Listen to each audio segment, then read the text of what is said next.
आता बघूयात, मुंबई महापालिका आता कचरा संकलनावर कर आकारण्याच्या विचारात असल्याचं समजतंय।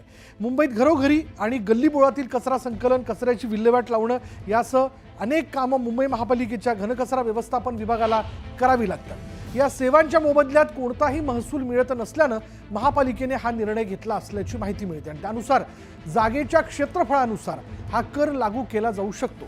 या संदर्भात मुंबई महापालिकेने कायदेशीर सल्ला घेतल्याची माहितीही सूत्रांकडून मिळते। यानुसार कर घेण्याबाबत हरकती सूचना मागवल्या जाणार असल्याचंही कळतंय।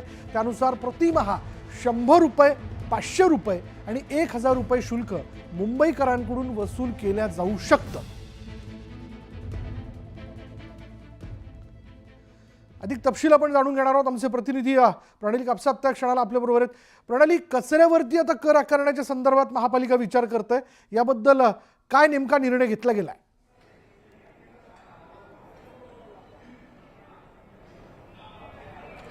या संदर्भातला सुचोवास हा मुंबई महानगरपालिकेचा अर्थसंकल्प आता जेव्हा फेब्रुवारी महिन्यामध्ये सादर केला गेला त्यावेळेला देण्यात आलेला होता आणि आता जी माहिती मिळते त्यानुसार मुंबई महानगरपालिकेनं त्यासाठी कायदेशीर सल्ला घेतला असून लवकरच ही जी सगळी आता आपण जी माहिती दाखवतो आहोत ही सर्वसामान्य नागरिकांसाठी प्रसारित केली जाणार आहे। नागरिकांच्या हरकती सूचना यावर मागवल्या जातील, त्यासाठी साधारणतः 15 दिवसाचा कालावधी दिला जातो। परंतु मुळातच मुंबई महानगरपालिका ही आतापर्यंत असा कचरा संकलन करण्यासाठीचा कुठल्याही पद्धतीचा कर ही घेत नव्हती।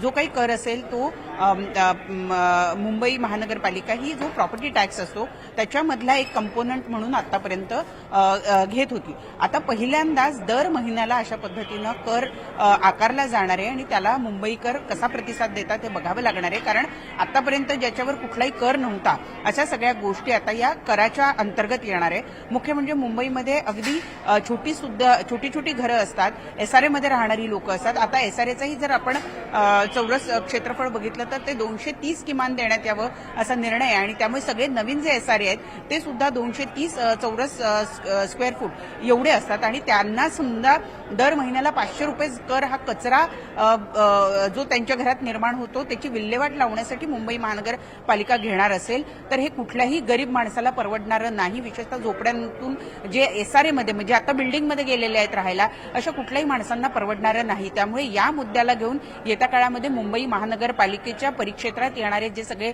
नागरिक आहेत त्यांच्यामध्ये नक्कीच वाद निर्माण होऊ शकतो आणि ते मुंबई महानगरपालिकेच्या या प्रयत्नाला कुठेतरी विरोध करतील असं जवळपास दिसून येत आहे।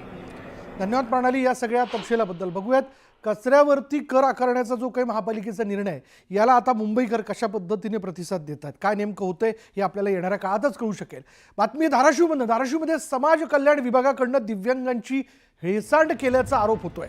दिव्यांगांना 2023 साली समाज कल्याण विभागाकडून हरित ऊर्जावर चालणाऱ्या रिक्षा मोफत देण्यात आल्या, पण या रिक्षा दिल्यापासूनच बंद असल्याचं वास्तव समोर आलंय। धाराशिव जिल्ह्यात एकूण 13 रिक्षा दिल्या गेल्या, त्यापैकी 9 रिक्षा ज्या आहेत त्या बंद असून राज्यात वाटप केलेल्या 675 रिक्षांपैकी 545 रिक्षा बंद आहेत आणि या संदर्भात तक्रार करणाऱ्यांना अधिकाऱ्यांकडून उडवाउडवीची उत्तरं दिली जात आहेत। त्यामुळे दिव्यांग बांधवांनी नाराजी व्यक्त केली आहे।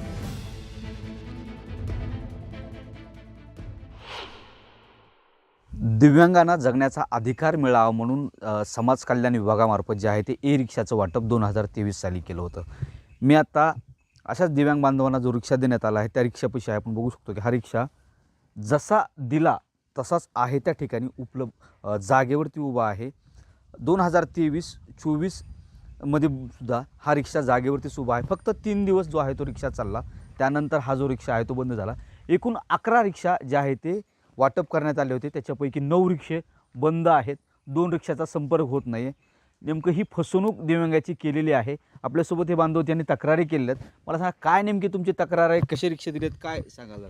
सर, मला एवढं सांगायचं आहे, रिक्षेत आम्हाला जे दिव्यांगांसाठी जे जगण्यासाठी आपण साधन दिलं होतं महाराष्ट्र शासनाने, पण त्यांनी काम करायचं योग्य केलं, परंतु ह्या गाड्या बोगस दिल्या। माझं असं मत आहे की त्यांनी ह्या प्रत्येक आमच्या नावावर 3,75,000 रुपये बोजा टाकला की आम्हाला गाडी फक्त दिली सर 1,30,000ची गाडी।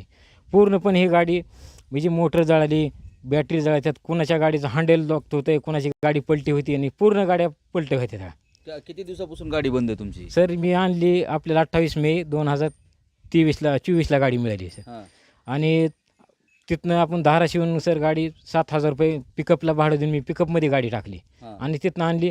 आम्हाला तिथं 1-2 तासाचं ट्रेनिंग दिलं. हां तिथं म्हणाले की तुमचं गाव 100 किलोमीटर आहे, तुमची गाडी आपली ही गाडी तिथवर जाऊ शकते, तुम्ही घरी जावा आणि बॅटरी पूर्णपणे चार्जिंग करा, तेव्हा पण गाडी तुमची चालू होईल. पण ही सर मी आणली गाडी, चार्जिंग केली सगळं, पण गाडी फक्त गावात 2 किलोमीटर चालली, तिथनं गाडी आणली आणि इथं घरी लावली, अशीच गाडी बंद आहे. मग ह्याच्यावर तक्रारी केल्यात काय केलंय का सगळं? हो सर, तक्रारी केल्या मी खूप. राज्याच्या तक्रारी केल्यात म्हणतात. राज्य सरकारला तक्रार केली, आपल्या वित्त महामंडळ धाराशिव यांना तक्रार केल्या, फोन केले. हे आपण त्यांच्या पुरावा माझ्याकडे पोहोचते आहे सर. किती जणांनी तक्रार केल्या? सगळ्या 11 जणांना मिळालं ना? हो, 11 पैकी सर 9 जणांनी तक्रार दिली त्यांच्यावर. हां काय कारवाई झाली का? त्याच्यावर कारवाई काहीच नाही सर. सागर जाधवसह बालाजी निरपळ, न्यूज 18 लोकमत, धाराशिव. 13 रिक्षा वाटप केलेले हां. आहेत 2023 आणि 24मध्ये. आणि आता ते व्यवस्थित व्यवसाय करत आहेत आता ई रिक्षा. आमची अशी माहिती की 13 पैकी 9 रिक्षा बंद आहेत. तुम्ही दिल्यापासून 2 ते- दिवसानंतर ते बंद पडले. ते टेक्निशियन यायला लागले, येणार आहे टेक्निशियन, ते येऊन प्रॉब्लेम सॉल्व्ह करतो 2 बोलले. वर्ष झाली सर या गोष्टीला की रिक्षा बंद. नाही, 2 वर्ष नाही झाले, 7-8 महिने झाले. कशामुळे बंद आहेत? मग ते जर टेक्निशियनच नसेल तर रिक्षा वाटप त्यावेळेस त्यांचे ते कंपनी जे आहेत ते मॅनेजर त्यांचे हां म्हणजे जर काही चेंज झाले तर म्हणजे दुसरे मॅनेजर आहे त्यांच्या जागी.